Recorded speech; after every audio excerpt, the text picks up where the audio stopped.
Coba ingat, seandainya orang tua kita mulai sepuh, udah tua renta, apakah pernah ada adegan dalam kehidupan kita, kita membentak orang tua kita, sampai orang tua kita merasa ketakutan kepada anaknya sendiri. Orang tua kita nggak berani untuk mengatakan keinginannya, ingin dibuatkan atau ingin dimasak, ingin dibelikan satu masakan kesukaan dia, saking takut dan saking kagetnya orang tua kita terhadap sikap kita yang pernah memarahi, membentak, bahkan kadang mencela orang tua kita. Coba ingat adegan itu yang pernah terjadi di suatu pagi di rumah kita kepada orang tua kita. Adegan yang pernah terjadi di suatu malam di hadapan orang tua kita. Bahkan kadang kita pernah memarahi orang tua kita sampai dia malu di hadapan orang banyak, di hadapan saudara-saudara kita, di hadapan saudara-saudaranya, di hadapan orang banyak yang dia tidak kenal, mungkin di jalan, mungkin di pasar, mungkin di mal, mungkin dimanapun. Karena kita kecewa kepada orang tua kita, lalu kita marahi orang tua kita habis-habisan di depan orang banyak.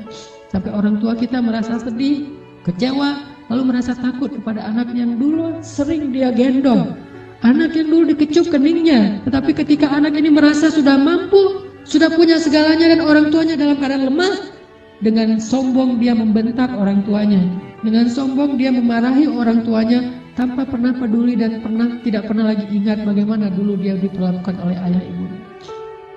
Ingat, adegan itu pernah terjadi dalam kehidupan kita. Kalau kita merasa kita tidak pernah melakukan itu, mungkin kita adalah seorang pelupa. Saya kira orang seperti kita yang dulu pernah masa-masa kelam, pernah nggak stabil emosinya, pernah mengalami masa-masa sulit. Saya kira semua kita pernah ngalamin masa ketika kita benar-benar menyakiti perasaan ayah dan ibu kita.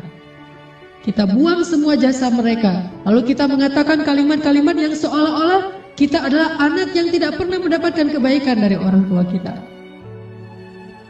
Ayah kita diam ketika dimarahi oleh kita, dan dia tidak pernah mengatakan, dulu kamu pernah seperti ini tapi saya sabar. Dulu saya habis-habisan berkorban untuk kamu, saya korbankan semuanya, saya siang malam mencari nafkah untuk kamu. Ayah kita tidak pernah mengatakan itu di hadapan kita. Dia tetap sabar menanggung semua ucapan-ucapan dan bentakan dari anaknya. Apalagi ibu kita. Apakah dia mengandung kita 9 bulan hanya untuk ketika kita lahir lalu membentaknya? Dia mengandung kita 9 bulan dalam kepayahan, gak bisa duduk, gak bisa tidur, gak bisa berdiri, jalan kemana-mana berat. Apakah hanya untuk melahirkan seorang anak yang congkak, sombong, yang kemudian membentak ibunya hanya karena kesalahan kecil yang dilakukan ibunya? Ingat, adegan itu pernah terjadi dalam kehidupan kita. Lalu coba baca perintah Allah. Sehingga pantas jika Allah Subhanahu wa Ta'ala sangat murka kepada anak sesoleh apapun dia, ahli tahajud sekalipun, tinggal di Masjidil Haram sekalipun, kalau dia durhaka kepada ayah ibunya, ini tidak ada nilainya di mata Allah Subhanahu wa Ta'ala. إما يبلغن عندك الكبر أحدهما أو كلاهما فلا تقل لهما أف. Seandainya salah satu dari mereka atau keduanya tumbuh atau hidup bersama kalian dalam tanggungan kalian, maka janganlah sekali-kali kalian mengatakan kepada keduanya kalimat-kalimat yang menyakiti. Uffin. Allah larang kita untuk mengatakan itu. Lebih baik kita tidak pernah sholat sunnah sekalipun, kalau kita masih bisa tetap menjaga lisan kita kepada orang tua, daripada kita menjadi ahli ibadah tetapi kita tidak mampu menjaga lisan kita dari menyakiti orang tua kita. فلا تقل لهما أف ولا تنهرهما فلا تقل لهما أف ولا تنهرهما وقل لهما قولا كريما. فلا تقل لهما أف. Kalimat uf ini adalah kalimat ketika seorang anak tidak mau mendengar ucapan nasihat dari orang tuanya, dia berpaling, maka itu adalah kalimat uf. Dia tidak mengabaikan apa yang diucapkan oleh orang tuanya adalah kalimat uf. Orang tuanya belum selesai berbicara, dia sudah pergi, itu adalah kalimat uf. Orang tuanya memberikan usulan tetapi bagi dia itu sesuatu yang tidak penting, maka itu kalimat uf. Semua kalimat mengabaikan yang menyakiti perasaan orang tua kita adalah kalimat uff. Sedangkan wala tanharhuma adalah kalimat seorang anak yang merasa lebih benar daripada orang tuanya. Kalimat sombong, kalimat yang seorang anak merasa lebih tahu daripada orang tuanya. Atau bisa jadi orang tuanya melakukan satu kesalahan kecil, lalu anaknya melarang orang tuanya melakukan kesalahan itu. Ibu, jangan malu-maluin saya di depan umum. Ayah gak usah seperti itu. Melarang orang tuanya melakukan sesuatu yang menurut dia tidak pantas, itu termasuk wala tanharhuma. Jangan larang dia, biarkan dia melakukan apa yang dia kehendaki selama itu bukan dosa besar. Bahkan apalagi urusan-urusan sepele di rumah tangga kita, mungkin dia melakukan sesuatu yang gak berkenan bagi kita.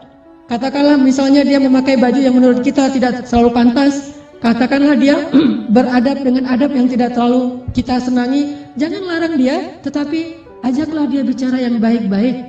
Jangan pernah melarang dia melakukan sesuatu yang membuat dia merasa disalahkan, yang membuat dia merasa sensitif. Karena semua itu masuk wala tanharhuma. Terus apa yang harus kita lakukan? Wa qul lahuma qawlan karima. Katakan kepada keduanya ucapan yang karim, ucapan yang mulia. Bagaimana ucapan yang mulia? Disertai dengan senyum dari anaknya, dengan suara yang lemah lembut, dengan tetap menjaga perasaan orang tuanya. Itulah qawlan karima. Tapi kalau kita mengucapkan kalimat yang paling benar sekalipun, bahkan tentang perintah Allah sekalipun, kita bilang kepada orang tua kita, atau kita larang orang tua kita dari berbuat satu kesalahan. Misalnya ibu kita membicarakan tentang orang lain, dia menggibah, karena dia tidak paham bahwa itu dosa, dia menggibah. Dia tidak pernah ngaji seperti kita, karena gak punya waktu sebanyak kita, dia sibuk mengurus kita. Suatu saat dia menggibah tentang saudaranya, tentang keluarga, tentang orang lain. Maka jangan larang dia dengan cara yang membuat dia merasa sakit hati, membuat dia merasa tersinggung. Walaupun dia salah dan kita yang benar, kita mengatakan kalimat yang baik, yaitu kalimat yang ibu jangan menggibah orang lain, ibu itu dosa besar dan seterusnya, yang membuat dia sedih. Itu termasuk wala tanharhuma. Terus apa yang harus kita katakan? Katakan qaulan karima. Pilih kalimat yang paling baik yang bahkan belum pernah kita ucapkan semasa hidup kita. Bahkan kepada pacar kita, istri kita, suami kita, orang yang paling kita cintai pun kita belum pernah katakan kalimat sebaik itu. Katakan itu kepada orang tua. Mereka lebih berhak dapat kalimat yang terbaik dari anaknya. Siapa suami kita sehingga kita memilih kata-kata yang paling santun untuknya, tapi kita tidak menyedekahkan kata-kata itu untuk orang tua kita? Siapa istri kita? Pengorbanan apa yang sudah diberikan istri kita? Dia hanya datang dalam kehidupan kita karena melihat situasi kita, melihat diri kita, melihat kepribadian kita, hasil dari perjuangan orang tua kita. Harta kita yang sudah mapan, pekerjaan kita yang sudah jelas, kemudian penampilan kita yang menarik, semua ini hasil pengorbanan orang tua kita, lalu istri kita mengambil manfaat darinya. Siapa dia untuk kita lebih dahulukan daripada ayah ibu kita? Apalagi orang yang bukan siapa-siapa dalam kehidupan kita, tidak ada hubungan apapun selain pertemanan, yang kemudian kita menyebutnya sebagai kekasih kita. Apakah dia lebih berhak mendapatkan qaulan karima daripada ayah ibu kita? Makanya Allah mengatakan wa qul lahuma qaulan karima. Selalu tersenyum ketika berbicara kepada orang tua kita, bahkan dalam kondisi ketika kita tidak nyaman perasaannya, dalam kondisi kecewa sekalipun, dalam kondisi tersinggung sekalipun, kita berhak untuk tersinggung, tetapi kita tidak berhak untuk mengekspresikannya di hadapan orang tua kita. Wajar manusia tersinggung, wajar manusia kecewa, tetapi kita tidak berhak sama sekali mengekspresikan kekecewaan itu di hadapan orang tua kita. Kenapa? Allah katakan wa qul lahuma qaulan karima wa la tanharhuma. Jangan tunjukkan rasa tidak senang kalian kepada mereka. Apalagi kalau orang tua kita sudah mulai pikun. Banyak kesalahan yang dia akan lakukan. Dia datang kepada kita punya budaya di keluarga bersama istri kita dan anak-anak kita. Dia datang dan melakukan hal-hal yang tidak sesuai dengan budaya di rumah kita. Kalau ayah kita seorang laki-laki yang perokok misalnya, maka dia merokok di sembarang tempat, lalu dia tidak pakai asbak, dia buang puntung rokoknya atau mungkin debu dari rokok itu di mana-mana. Karena kita merasa bahwa rumah kita tidak punya budaya seperti ini, kita marah kepada orang tua kita. Tetap jangan marahi dia, wala tanharhuma. Jangan cela dia, jangan marahi dia, kata Allah SWT. Walaupun dia melakukan kesalahan sekalipun.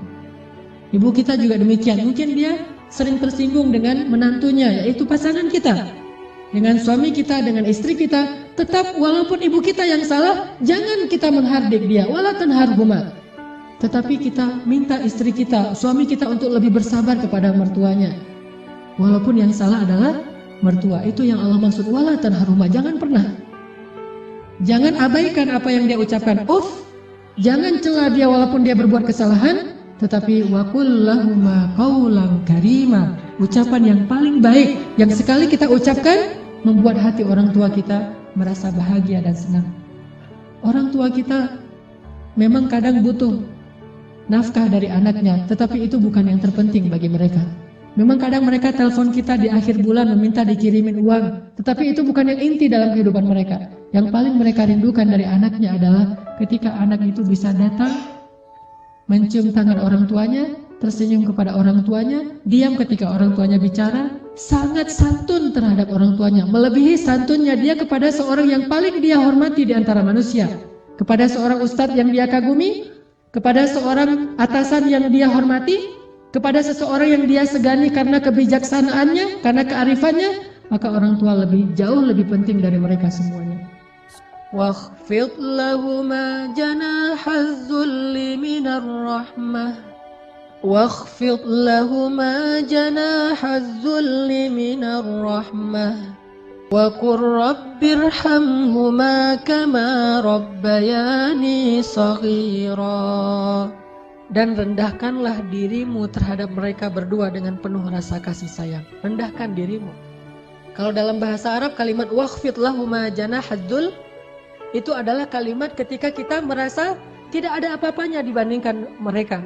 Tidak boleh seorang anak, walaupun dia seorang profesor, walaupun dia seorang pengusaha sukses, walaupun pendidikannya tinggi, walaupun wawasannya luas, walaupun hartanya berlimpah, walaupun pergaulannya itu luas sekali, sehingga orang tuanya kita anggap sebagai orang tua yang kolot, orang tua yang tradisional, orang tua yang tidak banyak tahu, orang tua yang tidak gaul, yang tidak update informasi, orang yang tidak punya ilmu seperti kita, sama sekali kita tidak boleh merasa lebih dari mereka.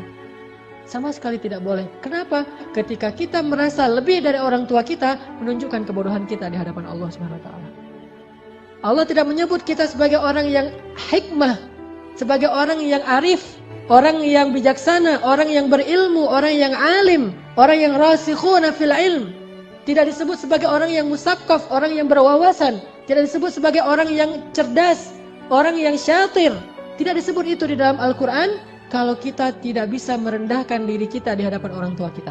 Bukan rendah hati, bahkan rendah diri di hadapan orang tua kita. Orang yang cerdas itu bagi Allah adalah orang yang rendah diri di hadapan ibu bapaknya. Dia merasa bahwa dia tidak lebih tahu daripada orang tuanya. Walaupun dia tahu lebih daripada orang tuanya, tetapi dia tidak pernah merasa lebih tahu daripada orang tuanya. Sehingga ketika orang tuanya bicara, dia bisa menghargai semua yang diucapkan orang tuanya. Tidak mengatakan, itu nggak penting. Apa yang diucapkan orang tuanya menurut dia sesuatu yang tidak realistis. Zaman sudah berubah dan seterusnya dan seterusnya. Bahkan secara tidak sengaja kadang kita mentertawakan ucapan orang tua kita. Kita mentertawakan kekolotan orang tua kita yang kadang-kadang tidak dia sengaja dia tunjukkan di hadapan kita dan anak-anak kita. Bahkan kadang kita mengajak pasangan kita. Kita mengajak anak-anak kita untuk semuanya mentertawakan nenek mereka, mertua mereka, ayah atau ibu kita di hadapan orang banyak. Bakti seperti apa ini? Seorang anak kepada ayahnya dan kepada ibunya. Ketika kita sama-sama bersama keluarga kita, anak kita yang udah pintar megang gadget, istri kita yang di tangannya selalu ada HP, sementara kita juga sibuk dengan pekerjaan kita. Apa yang ada di tangan ibu kita? Foto anaknya, foto kita ketika kita masih kecil. Dia rindu masa-masa ketika dia bisa memeluk anaknya yang sudah lama tidak memeluknya. Tapi dalam situasi kayak gitu kita mentertawakan orang tua kita. Siapa kita? Apakah kita menjadi seperti sekarang ini tanpa pengorbanan dari mereka? Maka Allah mengatakan wakhfid lahuma janahaz dzulli minar rahmah. Rendahkan dirimu di hadapan orang tuamu beserta dengan kasih sayang. Rendahkan diri dengan kasih sayang. Bahkan kalau kata Nabi ketika ada seorang laki-laki yang menawarkan diri untuk berjihad bersama Rasulullah, Rasulullah bertanya, "Apakah ibumu masih hidup?" Dia mengatakan, "Ya Rasulullah, ilzam rijlaiha." Apa kalimatnya? Ilzam rijlaiha. Ilzam itu adalah terus menerus. Rijlai artinya dua kaki. Ha adalah perempuan. Maka terus meneruslah kamu seolah-olah berbakti kepada ibumu dengan kalimat terus meneruslah kamu mencium kaki orang tuamu atau ibumu. Disuruh cium kaki ibu kita oleh Rasulullah. Ilzam rijlaiha. Karena sesungguhnya di bawah kaki ibu kita saking rendahnya surga di mata Allah dibandingkan seorang ibu. Ternyata surga itu di bawah telapak kaki Ibu ilzam rijlaiha, kata Rasul, bukan berjihad. Bagi kamu, khusus bagi sahabat ini tidak berlaku bagi yang lain, tetapi ini pelajaran tetap sunnah Nabi. Bukan jihad yang terpenting bagi dia, karena dia belum baik kepada ibunya. Bukan berdakwah kepada banyak manusia yang terpenting bagi dia amalannya. Bukan tahajud, bukan ibadah, bukan ke masjid setiap 5 waktu dalam sehari. Tetapi amalan yang paling penting bagi laki-laki ini adalah ilzam rijlai ummika. Maka ilzamlah, tunduklah kamu, dan selalulah kamu berada di kaki ibumu. Selalulah kamu berada di kaki ibumu. Gak pantas bahkan seorang anak dengan kesombongan dia duduk di atas